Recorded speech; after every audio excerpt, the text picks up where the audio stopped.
For the introduction, Randy. Thanks everyone for attending the meeting today. We appreciate your time for being here. We also would like to send some regards to some colleagues from Brazil and Peru that are in the meeting. And today we'll be talking about online and SF6 dehydration.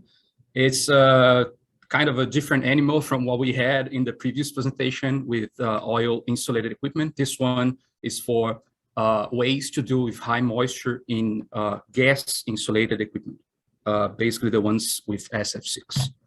I'm Rafael Derencio, already introduced by Randy. Here's our contact. You don't have to rush to take a picture of it. You're gonna have that at the end as well. And you also get a copy of the presentation. And we also have Katia from WEGrid, Canada, with 20 years plus 20 years working for WEGrid, with a background as an industrial engineer, supporting me as a co-host. So if something goes wrong here, she'll assume, and she'll be checking also the chat for questions. The agenda for today, we'll be talking about some SF6 properties for those who doesn't know the gas, pros and cons for this kind of gas, some fundamentals of humidity on gases in the background of why we came up with this kind of equipment, the composition properties of SF6, also how you can handle humidity contents differently from what we're going to show you, the basics of it, and the new approach with our equipment.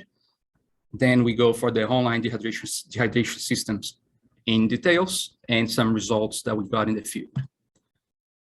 So some characteristics of the gas, you can see the molecule, which might probably going to please Vincent, which is a chemist, with the molecule on the right-hand side. SF6 is basically non-flammable, non-toxic, colorless, and odorless. So as you can see, as with our human basic sense, we cannot sense it. I'm going to go through a little bit about that, or the harms that it can cause in human beings, but in the next slide. It has a very high dielectric strength. It's almost three times higher than air or nitrogen. It's very high insulating properties brought by the dielectric strength, and it has a very powerful arc quenching property. We're going to show you some numbers about it. So the breakdown voltage, if you compare it to air, as you can see in the same, let's say, pressure range, is at least twice as much as air.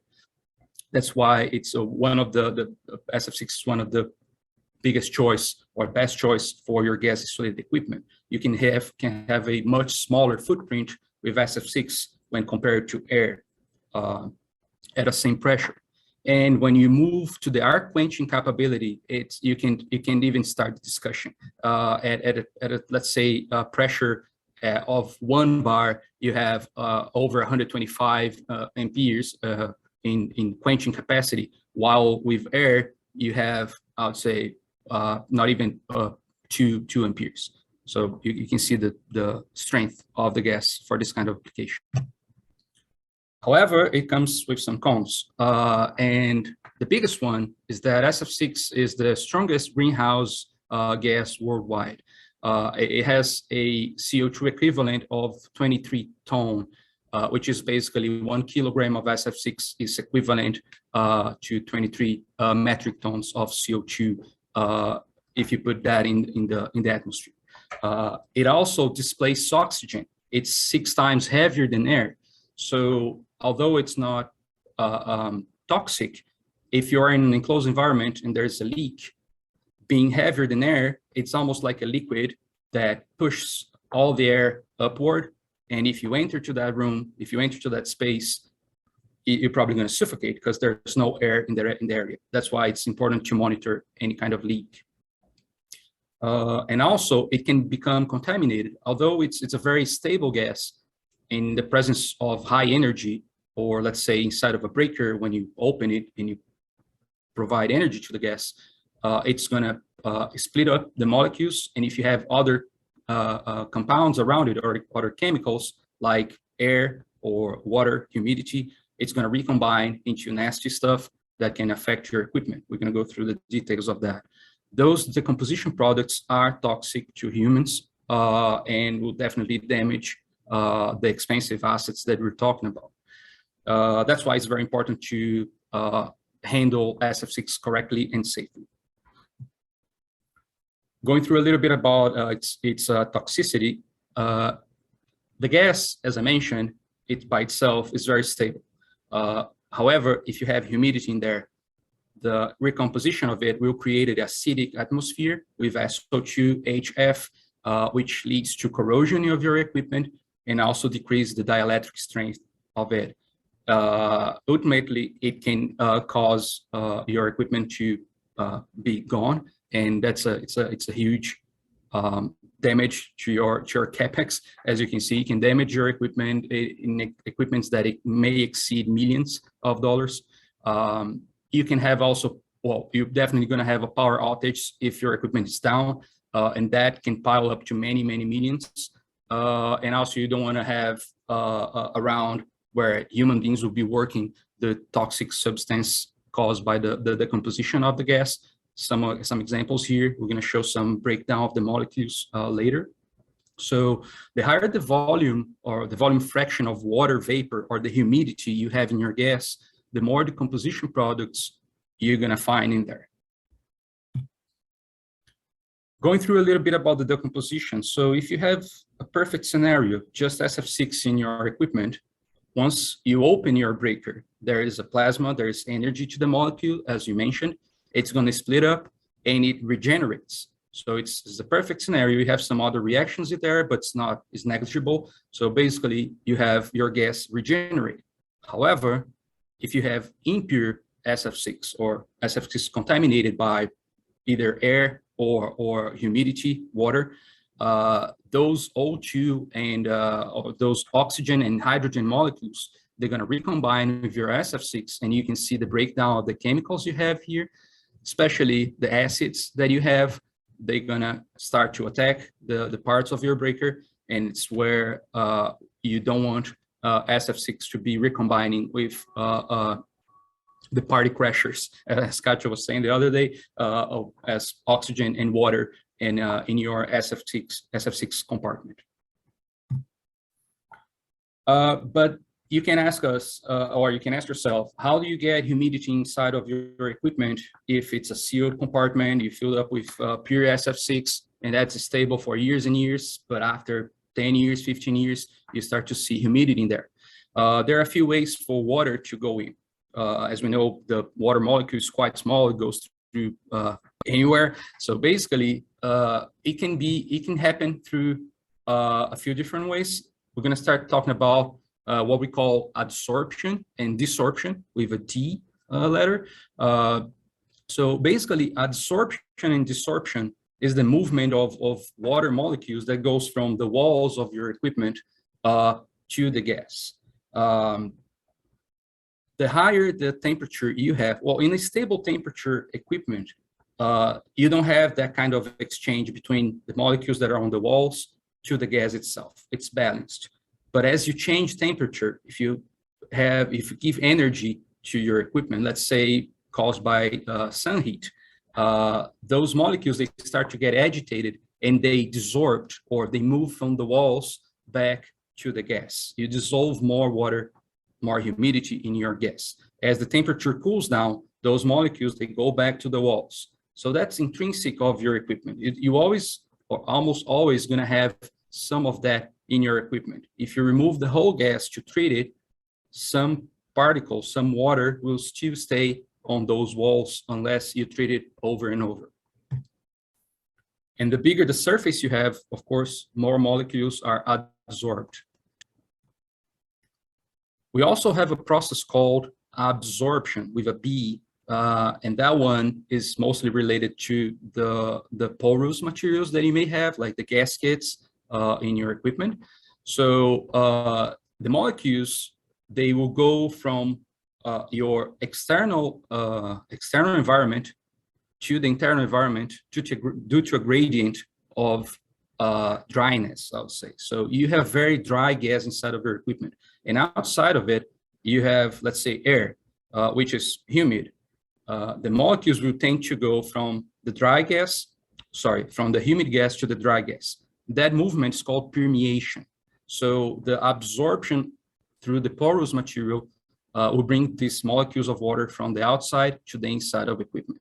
This process it can go to both directions. Usually goes from the high pressure side to the low pressure side, and your equipment is high pressure, but due to the difference in dryness between the outside environment and the inside environment, it goes the other way around. So how can you handle this humidity or this kind of process in your equipment? There are a few different ways.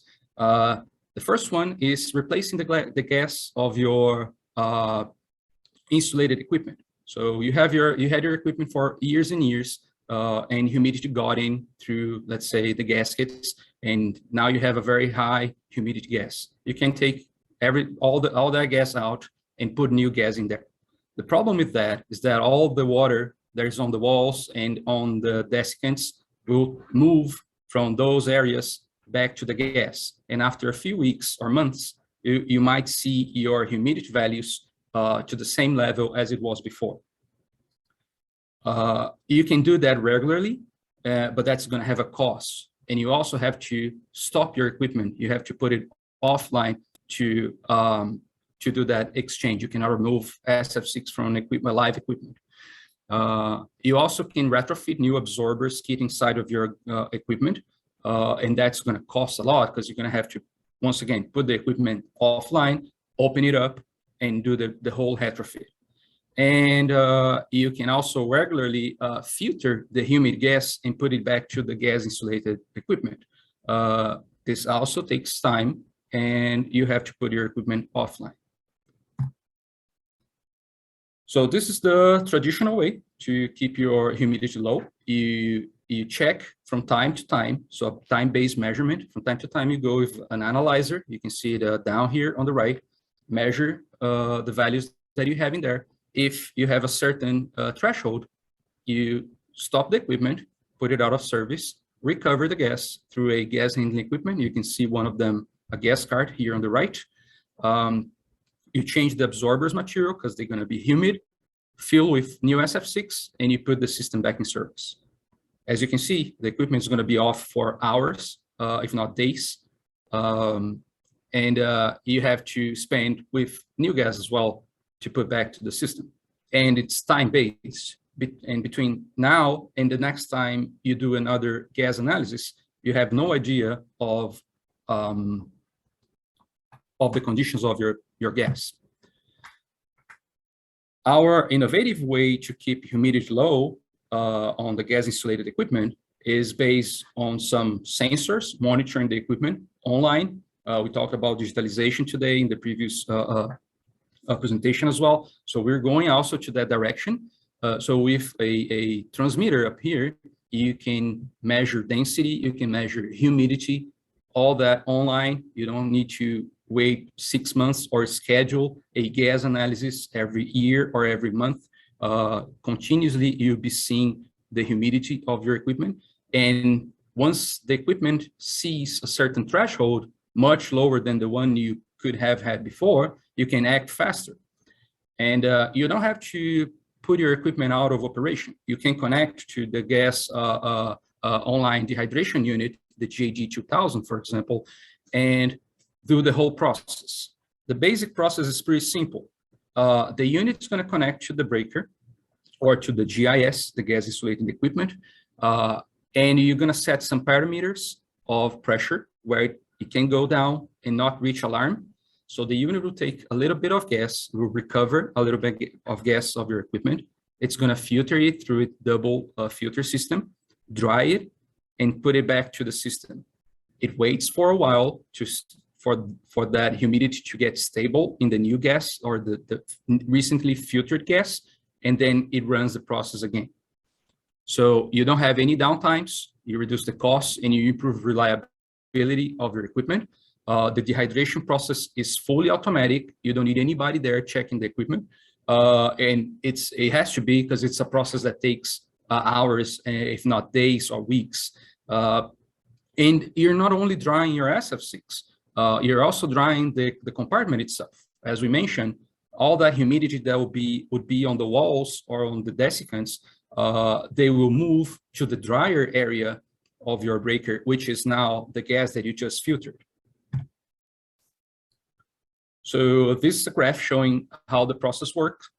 You have the start period where you measure pressure. So you have on the blue line your typical pressure or your filling pressure of the equipment. The yellow line is the first alarm, first stage alarm, and the red line is the second stage alarm. You don't want to reach any of them while you're doing that. So the equipment calculates a safe gap between the first alarm and the filling pressure. It removes a little bit of the gas, filters it, and recirculates to the unit or put it back to the equipment and waits for the equalization time. Here's an animation showing a little bit more visual what happens in your equipment. So what you have here in this area, the gray area marked on the outer circle here, let's say it's the walls or the desiccants or anything that is not the gas area of your equipment. The green area is the area where you have SF6. What the GAG does, or the online dehydration equipment does, is that it takes out a little bit of gas with its humidity. So it dries the gas. Then you see the white area as it's not that we don't have SF6 there anymore, but you have less SF6, but you're removing the humidity from the water molecules from that gas. You fill it back up to the filling pressure that you had before. Those external molecules on the walls and on the absorbents, they will go to the gas due to a gradient, and then you keep doing the process over and over.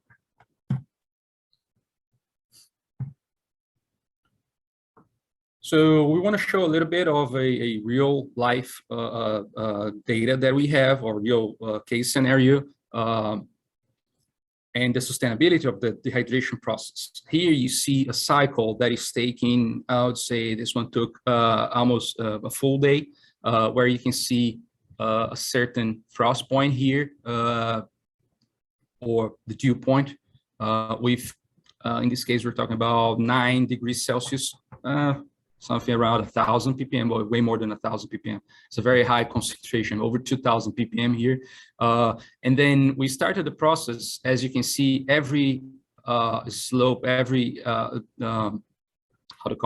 every cliff you have in here is the machine drying the gas and then putting the gas back to the equipment.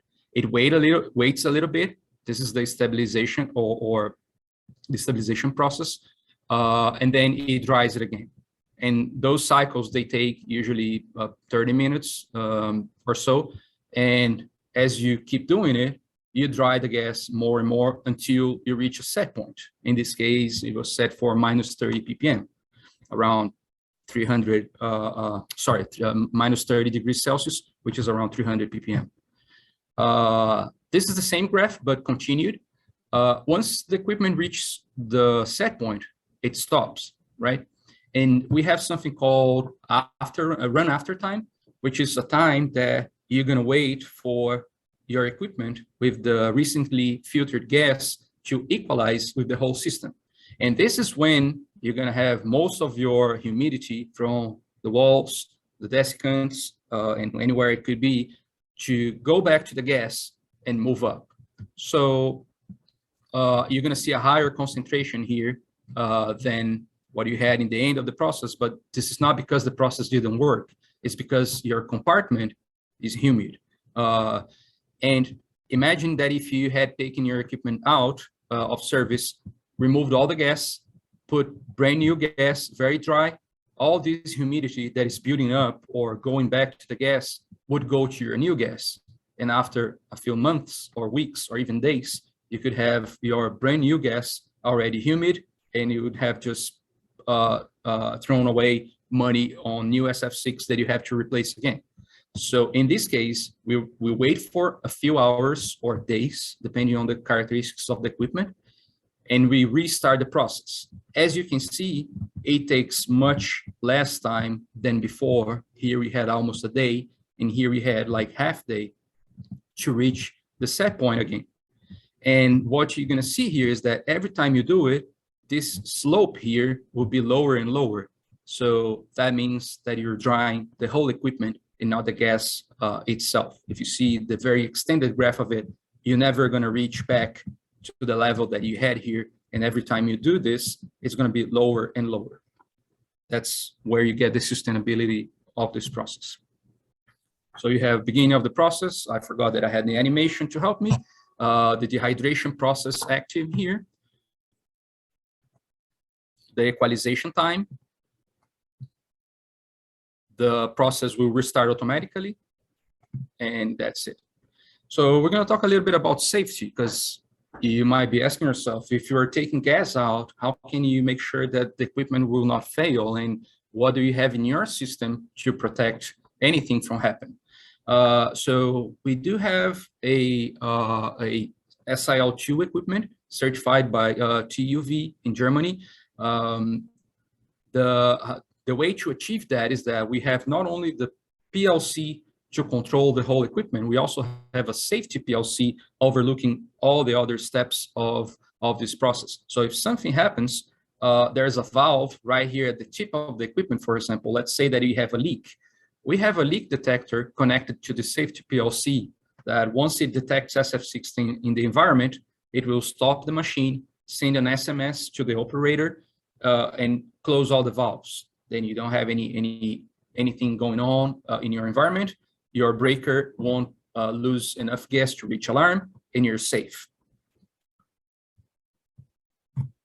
We also have a communication to the monitoring system. If you want a second level or a second layer of protection, you can connect the gas density monitor directly to the equipment as well, because you might say, yeah, what if your pressure sensor fails and you're not seeing that pressure dropping on the equipment? Then you can have the gas density monitor connected directly here, and if it reaches the first alarm, the first stage alarm, our equipment will shut down the operation as well. And at the tip of it, as I mentioned before, the safety shut-off valve directly connected to the safety PLC.